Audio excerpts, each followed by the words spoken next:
ser levado por essa praticidade adoecedora, né, que a sociedade nos apresenta, né, para a gente ir criando essa consciência do que a gente está fazendo com a gente, né, o que a gente está trazendo para a nossa vida, né. Então, basicamente, isso que nos moveu a fazer esse curso, né. E a gente, durante a nossa vida, né, a gente tem mais ou menos 30, 40 anos já de vivência na área da saúde, então a gente já pode ver os benefícios e malefícios, né, das nossas escolhas. Então, basicamente, é isso que a gente está se propondo com esse curso, né? A gente, cada dia, possa estar fazendo opções mais saudáveis, mais conscientes, diante dessa nova realidade que a gente está vivenciando, né? Não é isso, minha gente. A Aninha quer falar alguma coisa, Vrindavan, que também tem essa bagagem aí, né?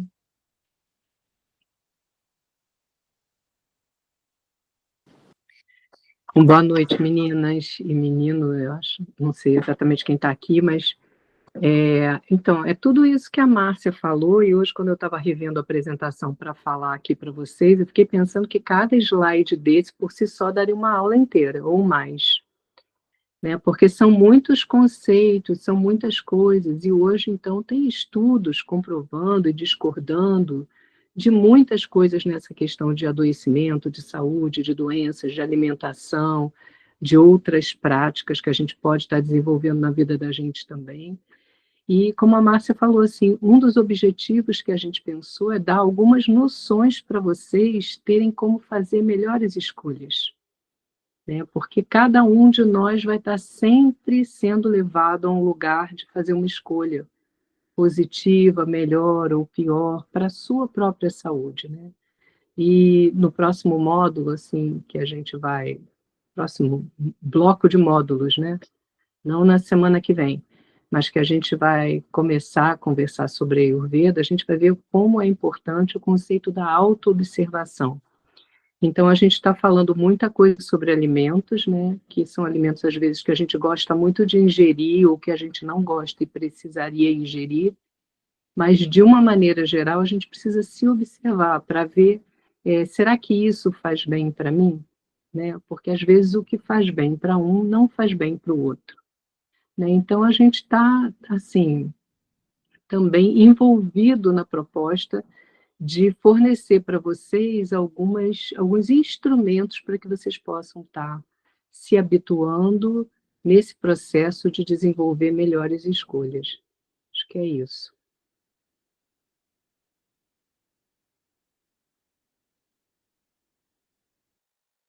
Quer falar um pouquinho, Vrindavani? Boa noite, meninas. Eu só vou falar uma frase. Faça a sua própria comida com ingredientes de qualidade.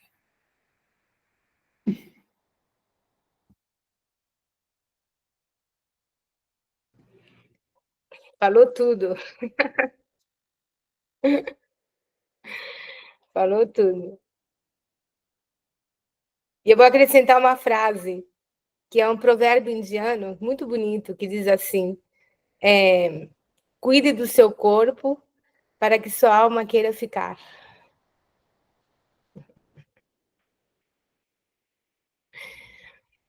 Então, muito obrigada, doutoras Márcia, Regina, Ana Cristina. Eu acho que nós já podemos começar, né, com a apresentação. Sim, vamos lá, então. Então, vou aumentar aqui. Então, a proposta de hoje é essa relação entre as doenças e alimentos nocivos. Então, a gente não quer ser redundante, porque a gente já falou, né, de ultraprocessado, já falamos várias coisinhas, e agora a gente está mais complementando, né? Então, a saúde está intrinsecamente ligada à alimentação. Então, a gente já falou que a gente não se alimenta só de comida, né? O que a gente ouve, o que a gente pensa, o que a gente cheira, né? Então, tudo isso faz parte do alimento do corpo e da alma, né? Então, vamos escolher os alimentos nutritivos. É crucial para não prevenir as doenças e promover o bem-estar. Agora, gorduras fazem bem à saúde? Sorvetes, chocolates, oleaginosas. Então, só para começar, a gente fala o colesterol, mas a gente precisa de gorduras boas até para produzir hormônios, né? Hormônios sexuais, eles são produzidos através de gorduras, né? Então, tem os colesteróis, né? O colesterol bom, o colesterol ruim, todo mundo já ouviu falar nisso, né? Então, vamos lá. Gorduras saudáveis. As gorduras monoinsaturadas e poliinsaturadas encontradas em alimentos como azeite. Aliás, vou dar uma parte aqui que eu estava vendo essa coisa do azeite. Um trabalho que eu vi de uma pessoa que bem, bem atualizada, a gordura melhor para a gente usar na cozinha é o azeite. Não, aí pensando, óleo disso, óleo daquilo, óleo. Basicamente, pelo que tem se demonstrado, tem aquela nossa inimiga trans. Agora, o azeite. Azeite é caro? Sim, mas a gente não precisa usar ele tudo. E sempre a gente pensa assim, é caro, não posso. Mas aí depois você vai poder pagar um remédio caro, você vai poder fazer um exame muito caro, né? Então, sempre pensando nisso, vamos investir na saúde, para a gente mais tarde não ter que estar investindo na doença. Então, basicamente, o azeite, quando você não é? O azeite, quando você vai escolher, procure que seja numa embalagem de vidro escura, né? Isso aí é importante para estar conservando, né? E leia o rótulo, essa coisa já está bem mastigada do rótulo, né? Que teve, até essa pessoa estava contando um caso que ele falou, eu vou comprar o mais barato, e não se deu conta que era um azeite misturado com óleo de soja. Então, tinha lá 10 ou 12% de azeite, e o resto era óleo. Então, vamos ler os rótulos sempre, né? Então, o abacate, nossa, eu trabalhei em povoado, o pessoal tinha árvores, né, abacateiros, não gosto de abacate, não gosto de abacate. O abacate, ele não só pode ser comido puro, né, como também pode fazer tipo uma pastinha que serve como uma maionese de abacate.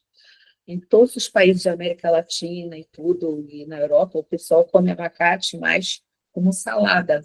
E além de ser uma gordura muito boa, e que aumenta o colesterol bom, ele é uma gordura que é proteína também. É uma grande fonte de proteína vegetal. Lembrando sempre que as proteínas vegetais, elas alcalinizam o nosso sangue, né? As nozes, né? Então, estava vendo, até a gente vai falar depois de sorvete. Tem sorvetes que o pessoal faz, em vez de usar gorduras emulsificantes, usam uma pasta de noz ou de amendoim, de alguma nozinha dessa, né? Então, são essenciais para a saúde do coração e do cérebro, né?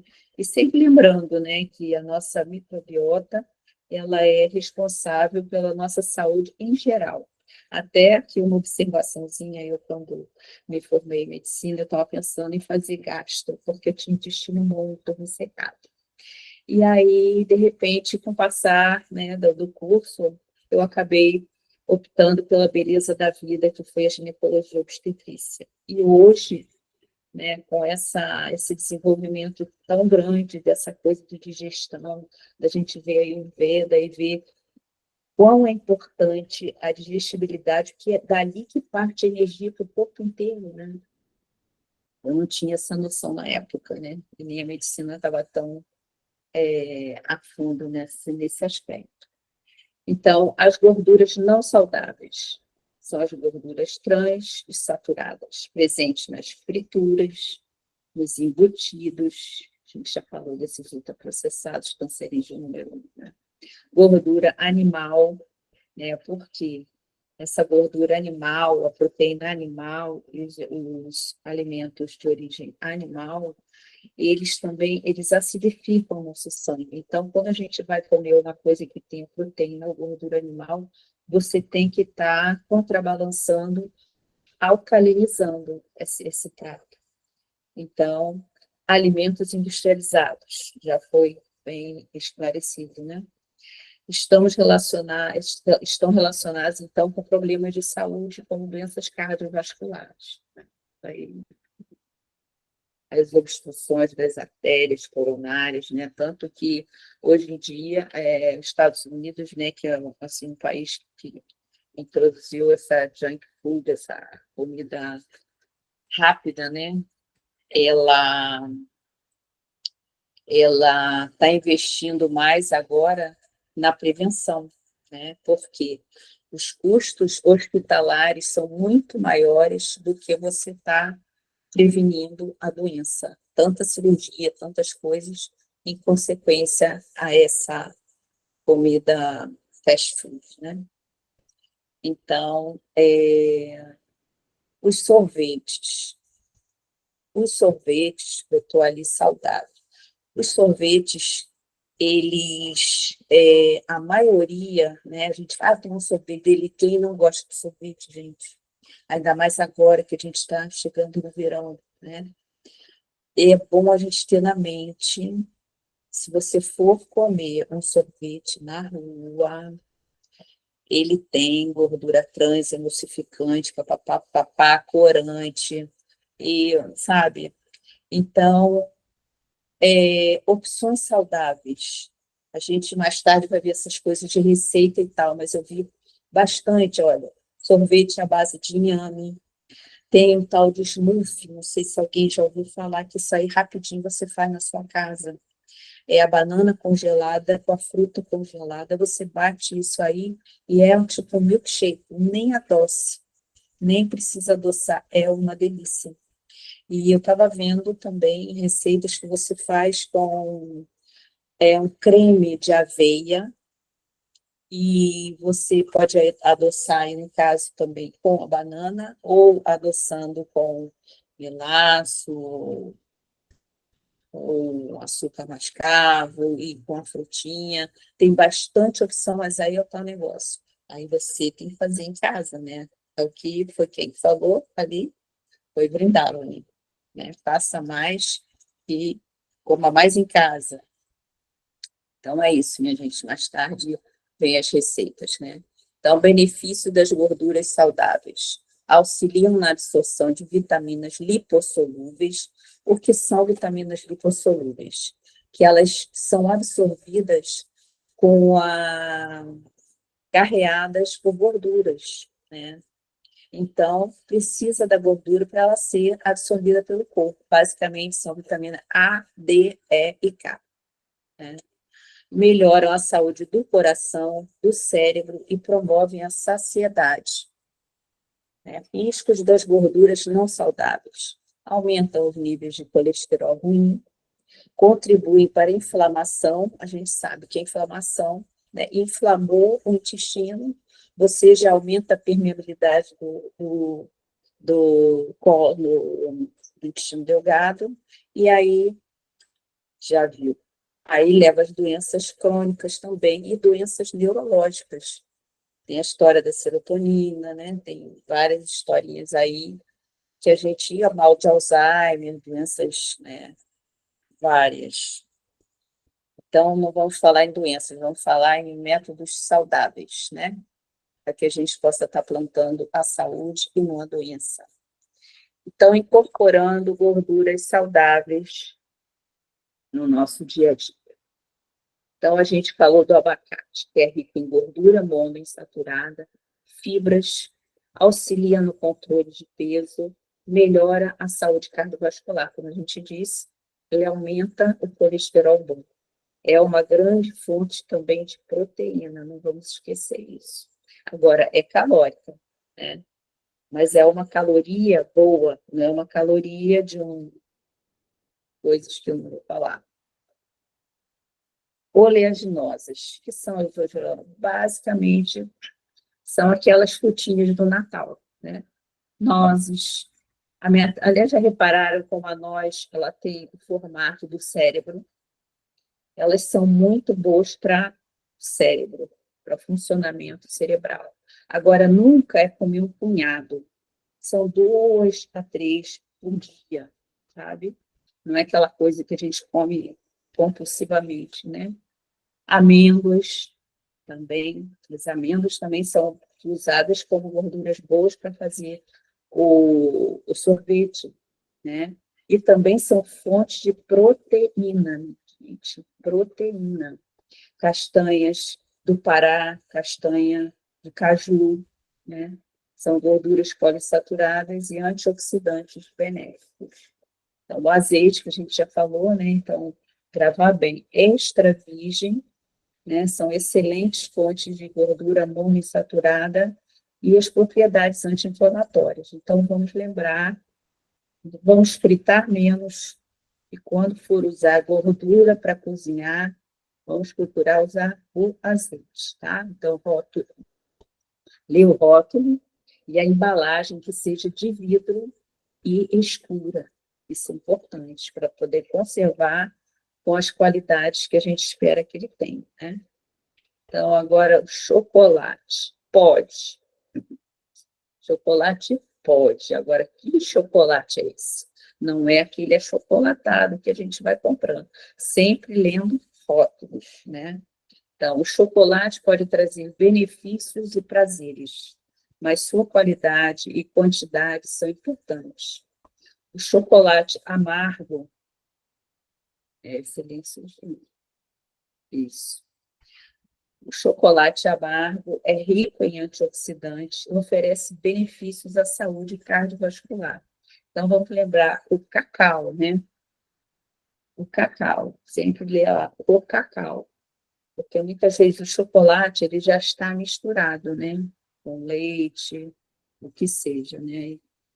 Então, quando consumido com moderação, ele fornece benefícios, né? Ele também pode melhorar o humor devido à presença de substâncias que liberam as endorfinas. Lembrando que exercício físico também libera endorfina, né? Que é uma prática que a gente deve fazer diária. Por quê? O coração da gente não dorme, nada na gente dorme. Se a gente fosse controlar todo esse mecanismo de feedback do nosso organismo, a gente não ia ter tempo para coisa mais nenhuma e não ia dar conta. Então, o corpo não relaxa, ele precisa que a gente ajude ele, né? Então, uma caminhada, libera endorfina, uma corrida, andar de bicicleta, qualquer que seja, se você tiver uma limitação física, procure alguma coisa que possa fazer, sempre tem, né? Então, o chocolate ao leite, o chocolate branco, eles têm muito mais açúcar, né, e gordura, né? Então, daí, logicamente, não pode ser tão saudável, né? Lembrando que açúcar, carboidrato, desse tipo de carboidrato mais vazio, né?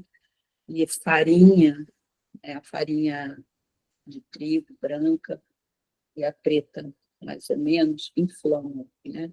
Optar, então, por variedades de alto teor de cacau e vamos consumi-los de forma equilibrada.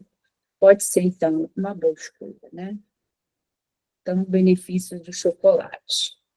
Melhora o humor, contém o triptofano, né? Que esse é um aminoácido que auxilia na produção da serotonina, melhorando esse humor e reduz o estresse, né?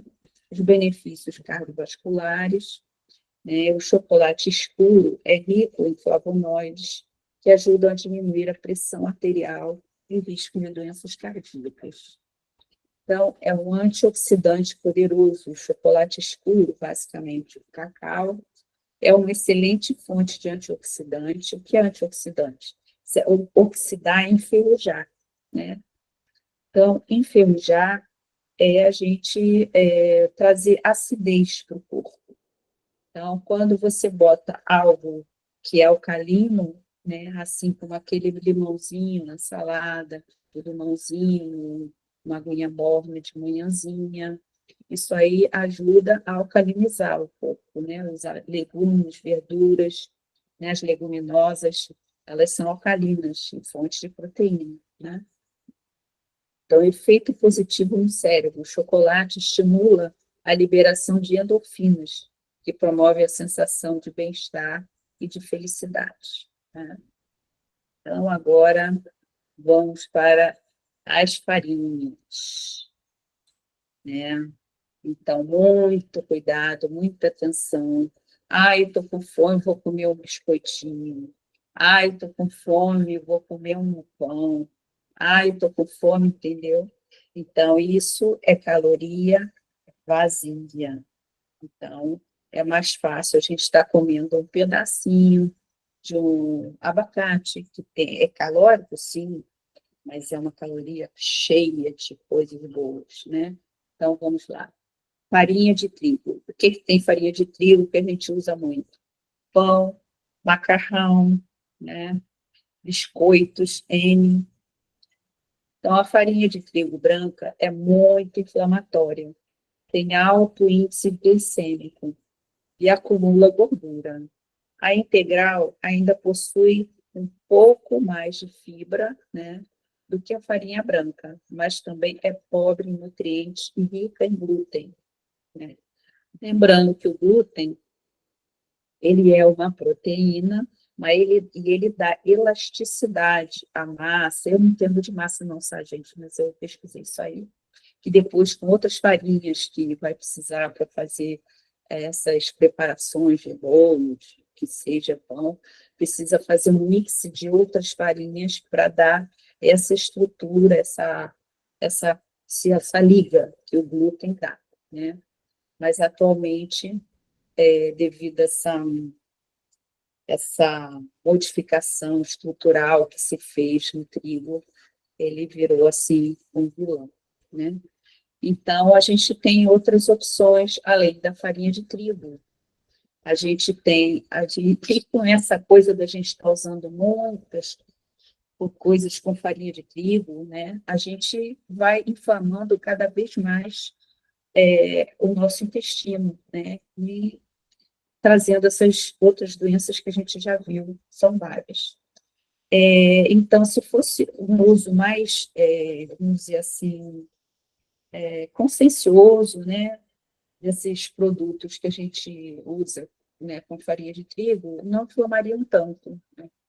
Então, vê essa intolerância ao glúten. E mesmo o glúten, pessoas que não têm intolerância, acabam inflamando. Então, a gente tem essa opção, a farinha de milho, o fubá, o cuscuz, né, que aqui no Nordeste se fala o cuscuz, né? É uma farinha de milho, né, que já não tem glúten, já melhora um pouquinho, mas também não tem grandes nutrientes. Ela tem esses fitatos, e os fitatos, eles atrapalham, inflamam, atrapalham a absorção dos nutrientes, né? Tem, então, a farinha de arroz, né, que também tem poucos nutrientes. Aliás, vou falar um pouquinho aqui do arroz. A gente tem vários tipos de arroz, né? Tem o arroz branco, o arroz basmati, o arroz cateto, arroz integral, e tem o arroz, que fala do arroz vermelho e arroz negro. O arroz vermelho, ele é tido como o arroz mais nutritivo. Ele foi trazido da Camargue, uma região da França, né, que também tem bastante terreno charco, né? E foi trazido cá para o Nordeste e ele se deu muito bem. Então, ele é vendido, até chamar arroz francês, se não me engano. É um arroz vermelho, né? Na Ayurveda tem descrições dos textos antigos, né? Falando desse arroz vermelho, que é muito nutritivo. E tem o arroz negro, o arroz vermelho. o arroz francês, arroz vermelho. E o arroz negro, que também ele é fonte de proteína. Também é muito rico o arroz negro, tá? Então, só uma parte aqui sobre o arroz. E a mandioca, né? Aipim, macaxeira, também é rica em amido, mas também não contém glúten. Também é uma opção, né? Que a gente faz a farofa, né? O pirão. E a farinha de aveia. Farinha de aveia também não contém glúten, mas aí as pessoas que são bem intolerantes a glúten, quando for comprar farinha de aveia ou aveia, olhe lá na caixinha, vê se também não tem glúten, porque às vezes são moídos, né, no mesmo ambiente e podem estar contaminadas com essa contaminação cruzada, né, do beta-glucana. Então, lembrando também que a aveia nos ajuda a controlar o diabetes, né? E também a aveia é rica em proteína. E o trigo sarraceno também, que é outra opção de farinha, né? O trigo sarraceno é uma semente, é rica em proteína e também não contém glúten. Temos a farinha de coco, né, que é rica em gorduras, mas é uma gordura de boa qualidade, tem fibras e beneficiam a microbiota intestinal. Agora também, gente, atualmente a gente já tem macarrão de arroz, né? Aliás, isso aí também já vem lá dos japoneses, né? Tem aquele bifu, né? O macarrão de arroz. E a gente tem macarrão de feijão, não sei se alguém já viu, e macarrão de farinha de grão de bico, né?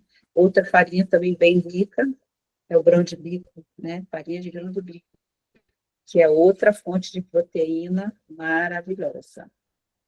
Então, vamos lá agora falar um pouquinho das leguminosas. Leguminosas, a gente falando assim, pensa que são legumes, né? Tudo que dá nas favas, né, é uma leguminosa. Então, aqueles grãozinhos que crescem na fava são leguminosas, né? Que são excelentes fontes de aminoácidos, fibras, carboidratos, complexo B, magnésio e ferro. Então, não adianta você falar assim, tal coisa é rica em cálcio, tal coisa é rica em proteína, mas a gente precisa desses magnésio, ferro, zinco, esses microelementos para a gente ter uma captação adequada desses nutrientes, né? Então, as leguminosas fornecem proteínas aos vegetarianos e a quem quiser, claro, né? Experimentar ou fazer uso dessas maravilhosas substâncias que Papai do Céu nos beneficiou, né? Então, previne alergias, doenças neurológicas e cânceres. Então, a quantidade proteica se assemelha à proteína animal. Lembrando que, quando a gente ingere uma proteína animal, seja leite, seja carne, quando a gente fala carne, é galinha, peixe, que seja uma proteína animal, elas acidificam o nosso sangue, né? Quando você for ingerir alguma fonte de proteína animal, lembre-se, o prato deve ser equilibrado, né? Com outras fontes que alcalinizem esse prato, para que você não inflame mais o seu organismo.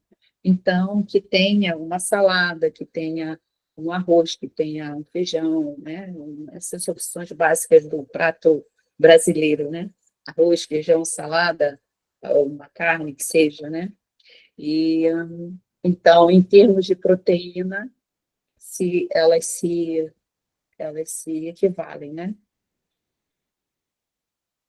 Cuidados com o preparo. Agora, isso é importante, porque as leguminosas, elas podem estar causando gases, flatulência, né? E até dor abdominal. A pessoa fala, não posso comer feijão, porque eu fico.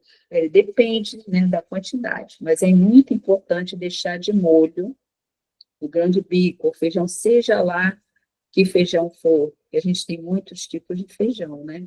Tem feijão preto, branco, tem feijão rajadinho, feijão mulatinho, né? Tem feijão moyashi. Aliás, quanto menor o grão, melhor a digestibilidade, né? Mesmo assim, todos eles devem ser deixados pelo menos 12 horas de molho. E pode trocar também 2 vezes essa água e colocar gotinhas de limão ou de vinagre para poder neutralizar esses fitatos que prejudicam a absorção dos nutrientes. Então, exemplos: feijão, esses vários tipos de feijão que a gente já falou, grão de bico, lentilhas, ervilhas, soja, né? E o amendoim. Então, lembrando que o amendoim, ele está dentro ele cresce aqui no Nordeste, então, se come muito, ele ainda dentro da favazinha, né? Ele cozido numa água com sal, né? Aí você abre a casquinha e come ele assim, salgadinho. Vende até na rua, assim, nos ambulantes, né? Então, amendoim é uma grande fonte de proteína, só que é gordurosa, né? Aí você também diminui a quantidade, né? E lembrar que falar, a gente tem brotos, né? Os brotos, né? A pessoa deixa germinar, né? Então, cresce brotos de feijão, brotos de grão de bico. Então, esses brotos, eles também são excelentes para enriquecer salada. E você está trazendo uma proteína, né, maravilhosa para o seu prato, sem tanta caloria quanto seria o grão em si, né? Então, vamos lá, próxima.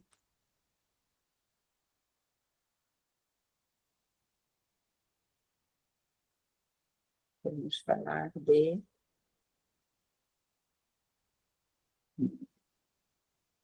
açúcar. Pronto, agora é minha amiga Aninha, né? Obrigada aí, Marcinha, pela aula. Acho que eu me passei. Então, pessoal, açúcar é um assunto inesgotável quase, né? Porque eu conheço muito pouco, eu acho que eu não conheço ninguém que não goste, né? De um docinho, ou mesmo de uma fruta, né? Que também tem açúcar, tem a frutose. Então, é importante a gente falar de açúcar, né? Mas chamar atenção para algumas coisas, né?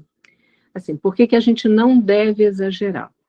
O açúcar, ele é um carboidrato simples. O açúcar branco refinado, ele é um carboidrato simples, né? E você está comendo um tipo de alimento que vai cair muito rápido na sua circulação. E quando a gente ingere o açúcar, o que que acontece? O açúcar por si só, ele não faz o trabalho dele. A gente precisa de um hormônio para colocar o açúcar que está na corrente sanguínea para dentro da célula da gente. Esse hormônio é a insulina, fabricada no pâncreas. Então, você pode comer um caminhão de açúcar. Se você não tem insulina, você vai ter efeitos colaterais, porque a molécula do açúcar, ela é uma molécula osmoticamente ativa. Então, ela, entre aspas, vai engrossar o seu sangue, mas você não vai obter o benefício que a molécula do carboidrato produz para a gente. Por quê? O carboidrato é a fonte de energia para os humanos.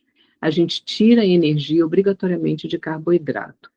Ana, e se eu não comer açúcar? Você vai fazer uma série de reações no seu organismo para transformar gordura ou proteína em açúcar dentro do organismo. E esse mecanismo é uma coisa tão básica, tão fundamental, que é o que a gente começa a aprender quando entra na faculdade, né, Márcia? As primeiras aulas são sobre isso, né? Essas reações químicas, a bioquímica desse funcionamento, porque isso é crucial. Então, a gente precisa da energia que o carboidrato fornece, a gente precisa transformar isso numa molécula simples de glicose para que ele seja absorvido. Essa transformação precisa acontecer dentro das células, e aí não vou me estender muito, mas a partir de mitocôndrias, enfim, de reações ali dentro da célula propriamente dita, mas para a glicose entrar dentro da célula, a gente precisa ter insulina, tá? Então, na hora que a gente come, a gente já começa a ter essa liberação de insulina para que esse mecanismo possa estar acontecendo. E aí, qual é o fator de atenção? Se a gente come o tempo inteiro, né, comidas com açúcar simples, com os carboidratos simples, né, a gente tem uma descarga de insulina, a gente precisa ter uma descarga de insulina muito grande e imediata. A gente precisa responder a isso, e nem sempre a gente vai estar apto a responder a isso. Então, não podemos exagerar, e a gente sempre orienta de que na nossa dieta balanceada precisam ter os carboidratos complexos também, porque tudo tem carboidrato. As leguminosas que a Márcia falou têm proteínas, mas o amendoim tem mais gordura que as outras, mas todos têm carboidrato. A menos que um alimento seja pura gordura, todos eles têm carboidrato. Então, os legumes têm, as oleaginosas têm, as leguminosas têm. Então, o que a gente vai preferir no dia a dia? Os carboidratos mais complexos. E aí a gente vai ver assim, né? O açúcar, ele é produzido industrialmente, né? Geralmente a partir da cana-de-açúcar ou da beterraba, mas o açúcar da cana, ele tem uma escala ali de produção, né? Não vou entrar nesse detalhamento, mas dele são vários produtos derivados até o açúcar branco refinado, que é o mais comum. Mas tem o melado, tem o açúcar mascavo, tem o açúcar demerara, tem açúcar cristal, tem o açúcar branquinho refinado. Então, são vários produtos, né? O da beterraba não é tão versátil assim, mas, de uma maneira geral, o que vai influenciar? É o índice glicêmico dos alimentos. A Márcia já tocou nesse assunto um pouquinho, há uns slides atrás. Então, o que é o índice glicêmico? É baseado na estrutura do alimento, se ele tem mais fibra, se ele tem mais gordura, se ele é só açúcar. Baseado nisso daí, a gente vai conseguir medir o tempo em que esse açúcar do alimento vai ser absorvido pela nossa célula. Claro, com a liberação de insulina. Mas o valor referência e mais alto é o do açúcar refinado, é o da molécula do açúcar refinado. Então, ele a gente comeu, e não precisa comer uma colherada de açúcar só não, nem esse pote bonito aí de açúcar cristal. Um docinho, né, uma coisinha adoçada, um cafezinho adoçado com açúcar, isso vai entrar no seu corpo e vai ser rapidamente absorvido para ser usado como energia. A gente usa o açúcar como energia. A título de curiosidade, por exemplo, eu tenho gatos e o gato não usa o açúcar. O gato precisa de proteína para fazer a mesma coisa que a gente faz, transformar isso em energia, ele precisa de proteína. O metabolismo do gato não é pela mesma via do humano. Então, assim, mas nós, no nosso caso, a gente precisa disso. Só que a gente precisa em quantidades moderadas e, de preferência, carboidratos mais complexos. Então, o aumento da ingestão de açúcar, o que vai causar na gente, né?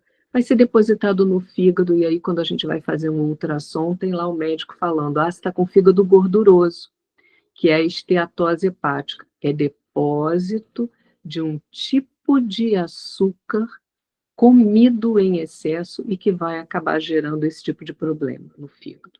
Mas a primeira doença, a mais comum, que acaba sendo causada, é que o pâncreas ele não consegue responder com tanta rapidez, e aí a gente acaba tendo o diabetes, né, tipo 2.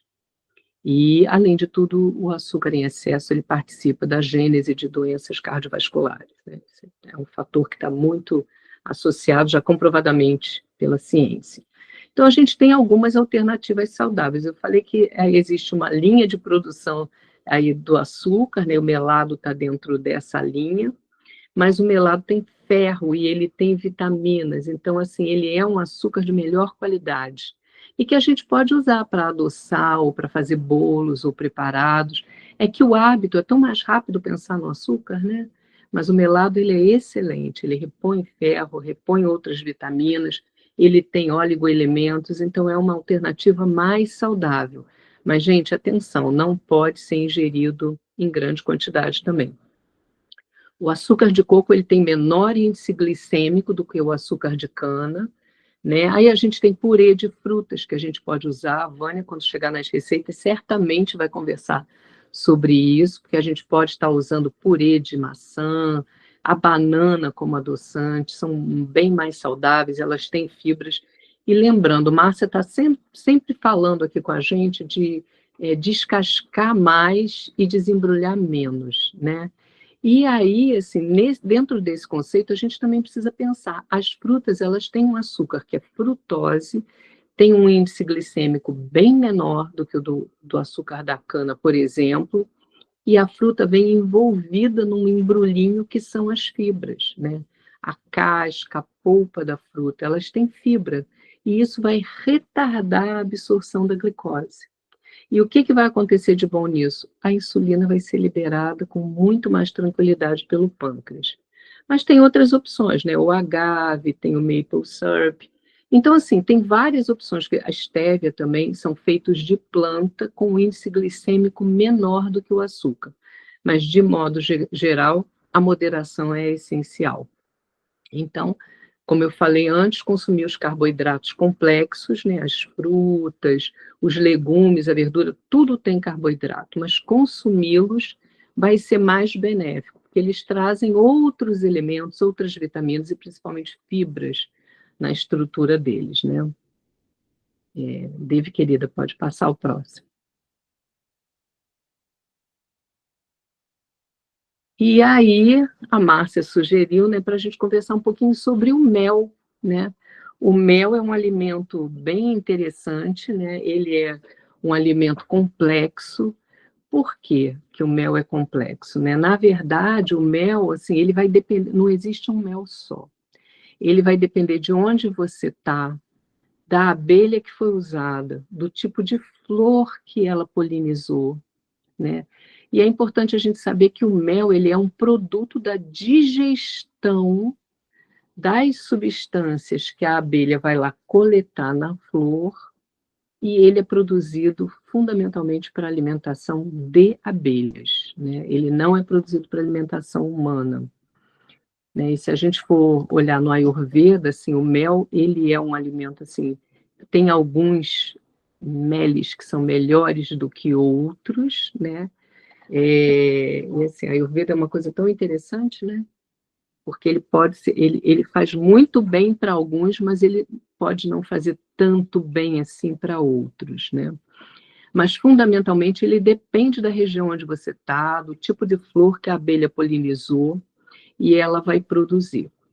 Então não chega a ser um alimento polêmico, mas assim, é um alimento que ele não é tão fácil de digerir, ele é muito doce, né? Então ele tem vários tipos de açúcar, diferente lá do açúcar branco refinado, que é um só, ele tem vários tipos de açúcar, né? Ele tem frutose, porque a abelha poliniza plantas, frutas e, né, flores de frutas, ele tem a sacarose e ele tem outros açúcares também.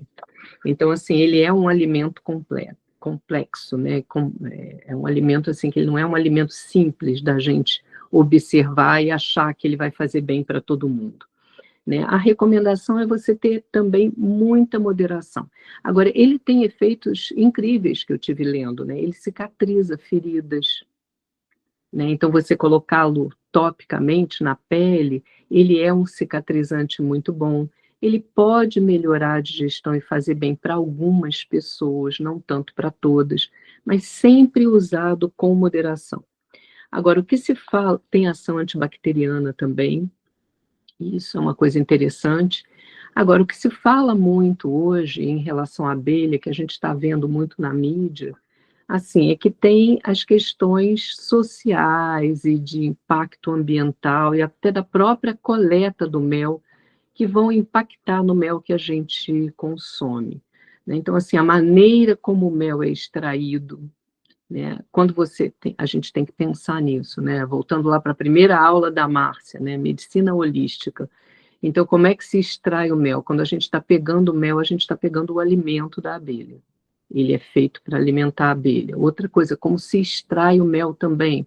Usa-se fumaça nessa extração para espantar as abelhas. e aí isso não é uma coisa exatamente saudável ali para elas, né? Fora disso, a grande necessidade que alguns têm de consumir mel e o consumo em larga escala acaba impactando o meio ambiente, porque você acaba selecionando o tipo de mel que quer obter.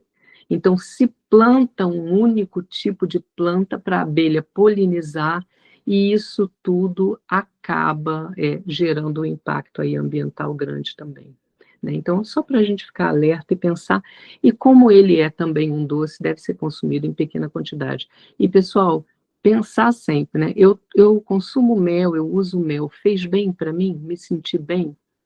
Se não, não é um alimento obrigatório para a gente consumir, consumo humano, tá? E, assim, Dave pode ir para o próximo, por gentileza.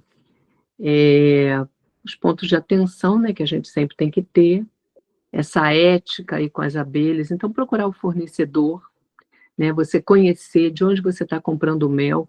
Uma coisa muito importante, só dando mais uma pincelada de Ayurveda, é que o mel no Ayurveda é dito e frisado muito, o mel não pode ser aquecido, né? E hoje já existem estudos científicos que comprovam o que o Ayurveda dizia lá atrás, porque o mel ele tem ele por ser um alimento complexo, né?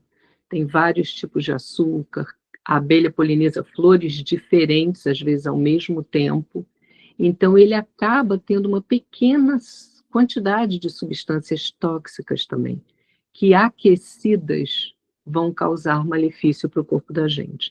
Então, quando forem procurar mel, procurem o fornecedor e perguntem: o mel foi cozido? Porque muitos deles cozinham o mel para evitar contaminação bacteriana, né? E também que ele seja armazenado e dure mais tempo. Então, o mel não pode ter sido cozido. E a gente, no dia a dia, não deve aquecer o mel, nem para passar numa torrada, nem para colocar um mel para adoçar um chazinho. O mel não deve ser aquecido, tá? Então, assim, o impacto ambiental aí na questão das abelhas, que eu já falei anteriormente, ele é um adoçante muito potente, então tem que consumir com moderação. Algumas pessoas, são poucas, mas podem ter alergia a mel, e ele sempre deve ser armazenado em local seco e escuro para preservar as propriedades. Posso colocar na geladeira porque na mesa atrai formiguinhas? Pode, só que ele vai endurecer. Ah, posso esquentar o mel que endureceu? Nunca. Então você vai comer um melzinho duro mesmo, né? E sempre consumir com bastante moderação, tá?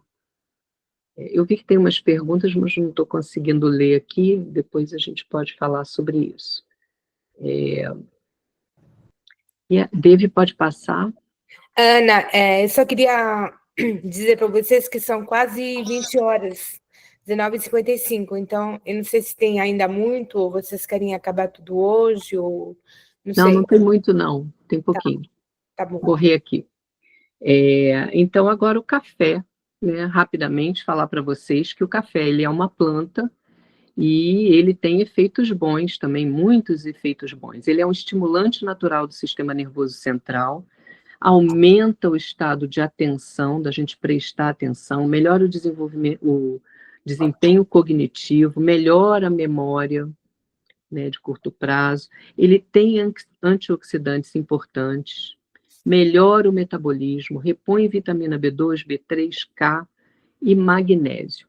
Isso tudo vai depender da torra do café. Qual é o tipo de torra que você fez? Então, alguns produtos no mercado a gente consegue olhar no rótulo qual é o tipo de torra do café.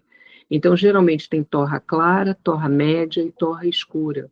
A torra escura torrou tudo, pessoal. Torrou magnésio, torrou vitamina, torrou antioxidante. Então, o café bem forte, aquele ainda tem uns que vem extra forte.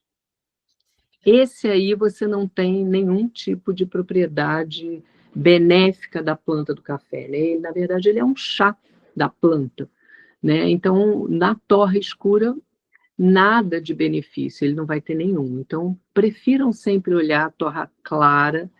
Eu procuro, mas, sinceramente, são pouquíssimos, né? E a torra média existem alguns produtos, aí você ainda tem algum tipo de benefício. E aí no slide está os malefícios do café. Porque o café é bom para todo mundo? Não. Se você já é uma pessoa ansiosa, agitada, com dificuldade para dormir, não consuma café. Algumas pessoas levam até 12 horas para metabolizar o café. Então, assim, não adianta ter tomado no café da manhã. Tomou café da manhã, 8 da manhã, essas que têm o metabolismo lento para o café, quando for 8 da noite ainda estão metabolizando o café. Então, assim, ele é bom para todo mundo? A gente não está com tempo para discutir muito isso, mas, assim, ele é bom para algumas pessoas. No meu caso, foi recomendado que eu tomasse café, né? Então, assim, eu particularmente não gosto. Mas, para quem gosta e toma em excesso o tempo inteiro, também tem uma coisa que eu quero chamar muita atenção de vocês. A cafeína gera dependência, né? Então, ela aumenta a ansiedade, pode causar insônia, mas ela gera dependência. E tem sintomas de que, assim, parei de tomar café, tive dor de cabeça, fiquei meio zonza. Isso é fato, ela gera uma dependência. Mas, para aqueles que consomem o café e falam, eu não sou ninguém quando eu acordo e não tomo café, às vezes ele está mascarando um sintoma de alguma coisa que pode estar acontecendo com você. E aí você toma o café, né, tem aquele up, né, fica preparado para o dia, mas talvez você precisasse olhar lá atrás, né, assim, o que está causando o que você está sentindo. E aí, Dave, pode passar, assim, o último grande conceito que eu queria passar para vocês hoje é a gente introduzir, né, a ideia do ahimsa, né, que é o princípio da não violência.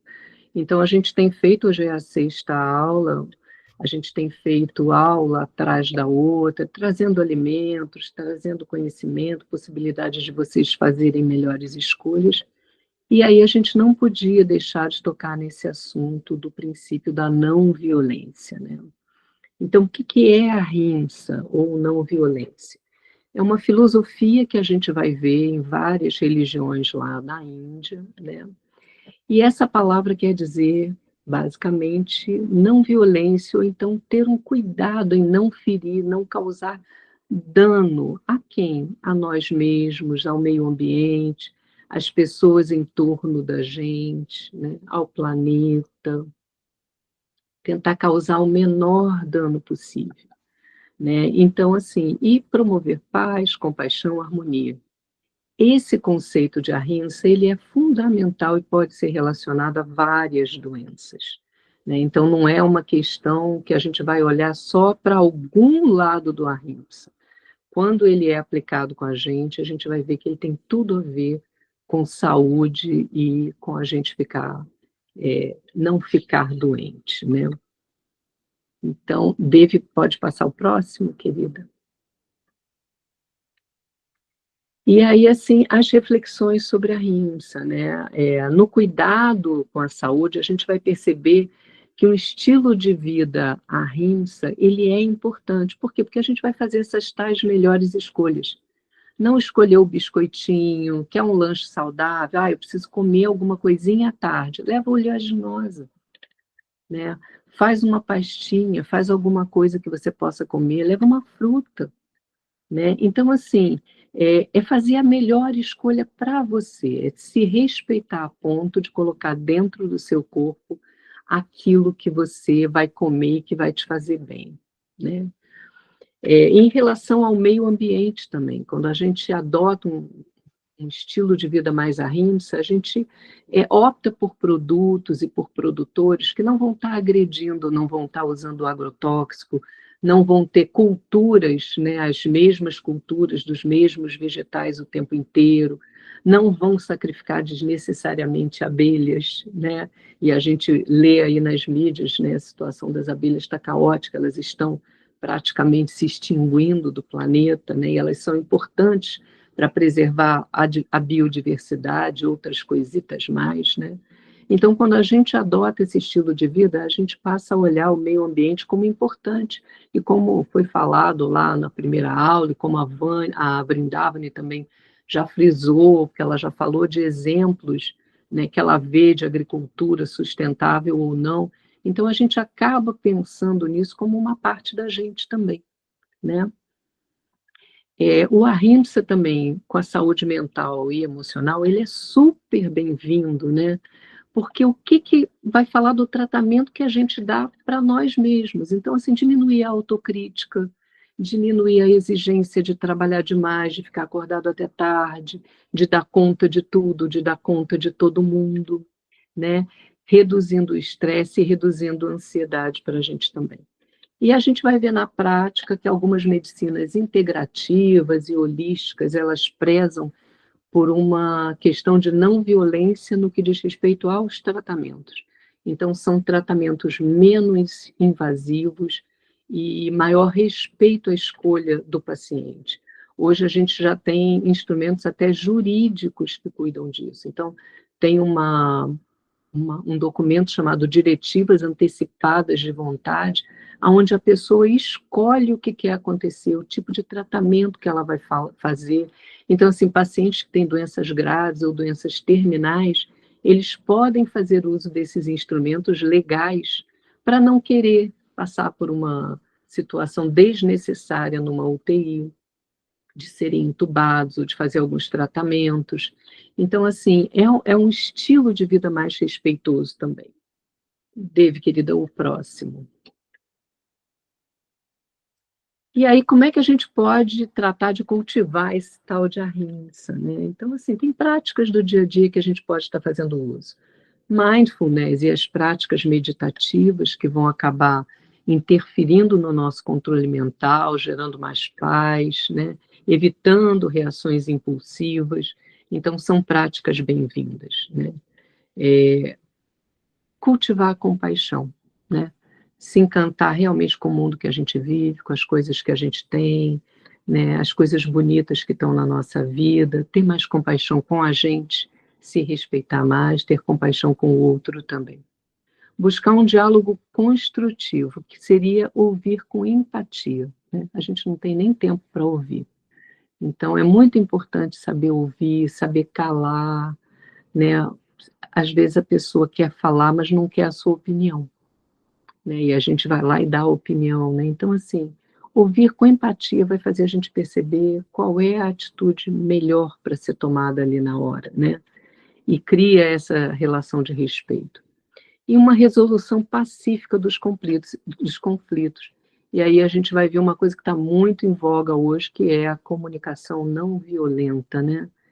São instrumentos muito interessantes de despertar empatia, despertar compaixão e tentar resolver conflitos de uma maneira mais simplificada e mais respeitosa, né?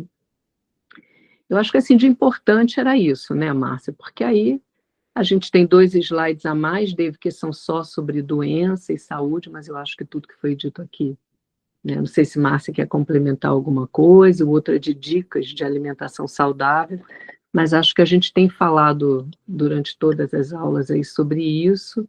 Não sei se Marcinha quer complementar, mas acho que era isso. Vai sobrar para responder algumas questões, né? Que possam ser por um acaso aí, né? Que aí, basicamente, a gente já falou de tudo, né?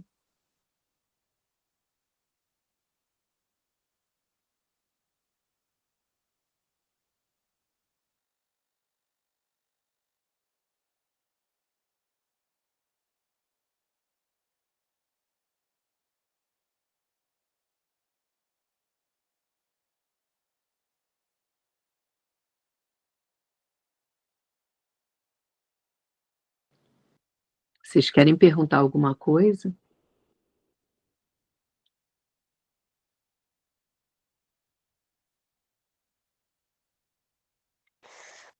Olha, eu queria primeiramente agradecer, peço desculpas aí, nem levantei a mão, mas eu gostaria de agradecer por todo esse conhecimento partilhado. Estou impressionada com a qualidade desse curso, tenho aprendido cada dia mais e, enfim, quero dizer que vocês, doutoras, são maravilhosos para nós. Eu já me sinto assim, fazendo escolhas, né, mais saudáveis no meu dia a dia.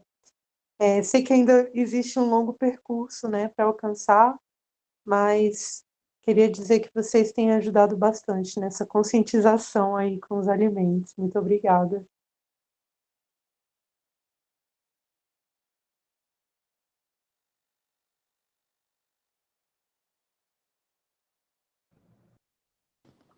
Nós que agradecemos, Ellen, pela sua presença e também a sua presença no grupo, né, que você interage bastante, sempre inspirando a gente a buscar respostas e a estudar um pouquinho mais e conhecer isso tudo junto com você, tá?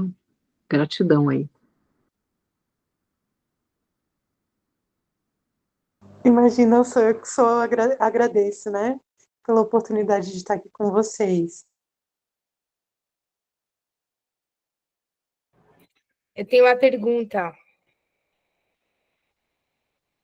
Não sei quem pode responder, porque, Márcia, você falou no começo sobre os óleos saudáveis, né, como azeite, nozes e outros, mas também se fala que tem óleos, por exemplo, o óleo de nozes, óleos de oleaginosas, eles oxidam rápido.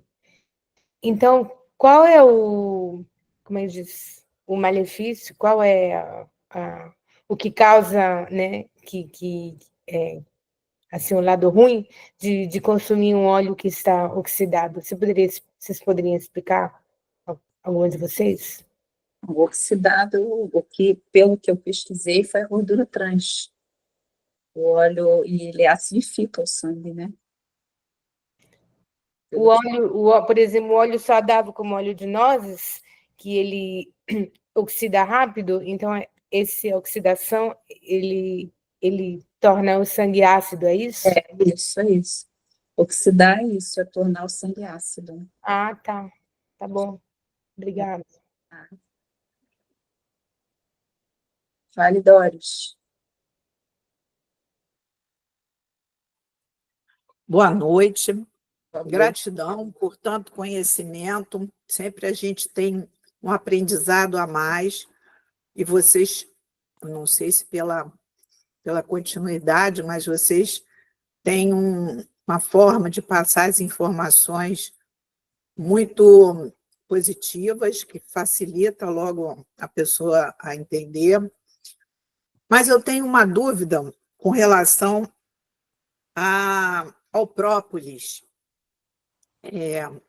Muitas pessoas dizem que para problemas de garganta, que isso seria até um medicamento indicado. Então, a dúvida é essa: é indicado ou não?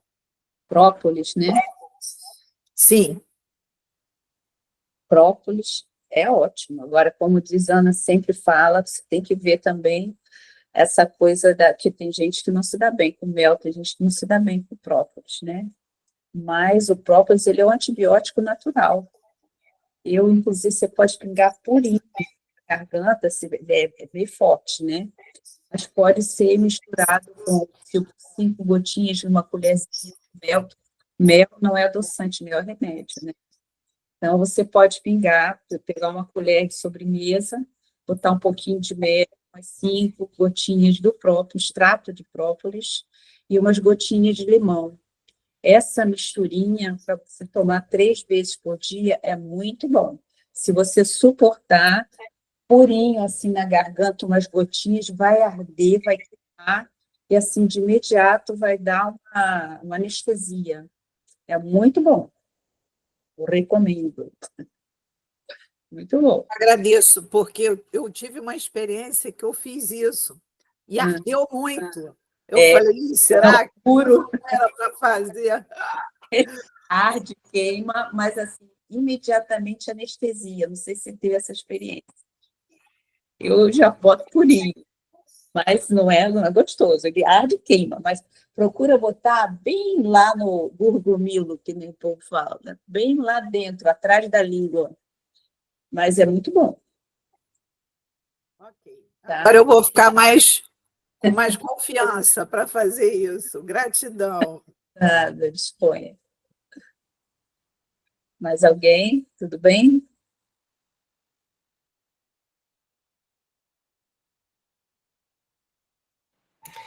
Eu gostaria Posso fazer uma pergunta? Posso fazer mais uma pergunta? Ainda em cima do assunto mel, há algum tipo de mel que seria mais saudável de se consumir? Falam muito no mel da flor de laranjeira, que é um mel mais dourado, mais clarinho. Mas é um mel que também é difícil de achar. Normalmente, quando a gente tem opção de comprar o mel, que não seja em supermercado, como a Vânia falou, são de flores silvestres. Então, a pergunta é: há diferença? Tem um que seria mais saudável a gente consumir que o outro? Doris, assim, pelo que eu li, pesquisei, o mel ele é um alimento muito variado, né? Porque, assim, flores silvestres. Quais foram as flores silvestres às quais a abelha esteve, enfim, exposta, vamos dizer assim? Então, cada flor e cada tipo de abelha vai produzir um mel diferente. E o mel, assim, ele pode ser mais ou menos adstringente. E aí, se a gente for para os conceitos de Ayurveda, né, e a gente ainda não teve aula sobre isso, mas para quem mais ou menos já ouviu falar, né, nem todas as pessoas vão ser impactadas positivamente pelo mel, porque ele faz bem para algumas pessoas, mas ele não faz bem para todas, né? Então, ele é adstringente, ele é um alimento seco, né? Então, assim, quem já tem uma tendência a ter o corpo mais seco não deveria fazer uso de mel, tá? Então, assim, a gente vai ver que o mel não é uma unanimidade, né? E ele não faz bem para todo mundo. Mas ele é um cicatrizante, você vai passar na sua pele e vai cicatrizar, extrai o própolis, né, dos produtos lá da abelha também, que é um produto antimicrobiano e tudo mais. Mas, assim, os melhores são os que são mais adstringentes. E aí a gente teria que ver. Tem um tipo de mel que o Ayurveda, os livros de Ayurveda citam como um mel melhor, né? Porque assim, e também existe uma variedade no potencial de doce que ele tem, né? Dos açúcares, da composição dos açúcares dele. Então, isso vai variar. Então, tem um tipo de mel que eles citam que é melhor do que os outros, mas não falam sobre a flor. Então, a classificação que a gente usa de escolher o mel pelo sabor, bom, eu iria no mais docinho, sabe? Porque eu já gosto de doce. Mas, assim, não necessariamente esse é o que é potencialmente mais saudável. Então, acho que de uma maneira geral, vale a gente pensar: isso será que é bom para mim? Quando eu consumo mel, eu fico bem, eu me sinto bem, faz bem para mim? Né? Porque dependendo da dosagem e dependendo da pessoa, ele é digestivo, né? Ele é um antibacteriano, ele cicatriza, então ele tem muitos efeitos benéficos, mas o Ayurveda não diz que o mel é um alimento essencial para consumo humano. Então, entra dentro dessa classificação de que a gente realmente vai ter que julgar se é bom para mim e quanto eu devo consumir. Mas não se diz assim, o melhor é o de laranjeiras, ou o de laranjeiras eu particularmente acho que é o mais gostoso, né? E eu acho muito gostoso o mel.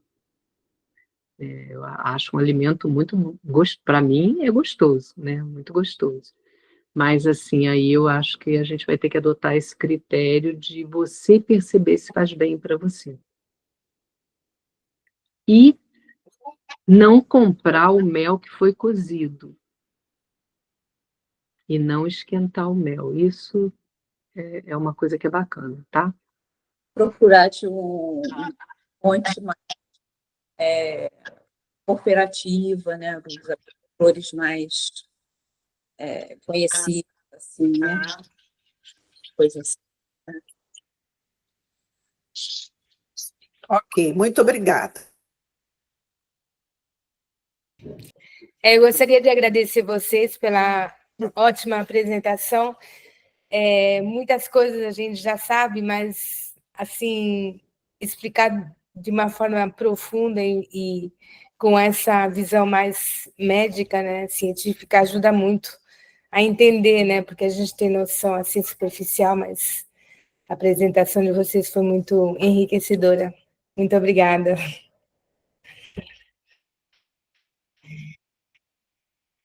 Então, gente, como sempre, né, se vocês tiverem perguntas que aparecerem durante a semana, temos o grupo para isso, né? Tá muito rico, né? Os intercâmbios no grupo estão muito bons. E quem tiver ideia, assim, sugestões ou perguntas, não hesitem, tá? Tem toda uma equipe para ajudar e assistir vocês, tá? Nós temos mais 3, né, aulas, são 9 aulas no total. Hoje é a sexta, temos mais 3 aulas.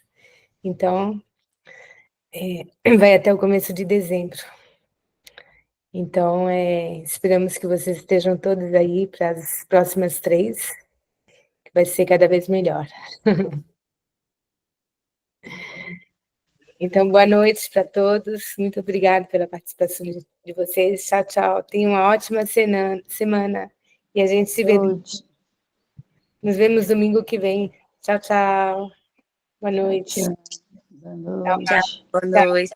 Tchau, Dora. Boa Tchau, noite. Dora. Boa noite.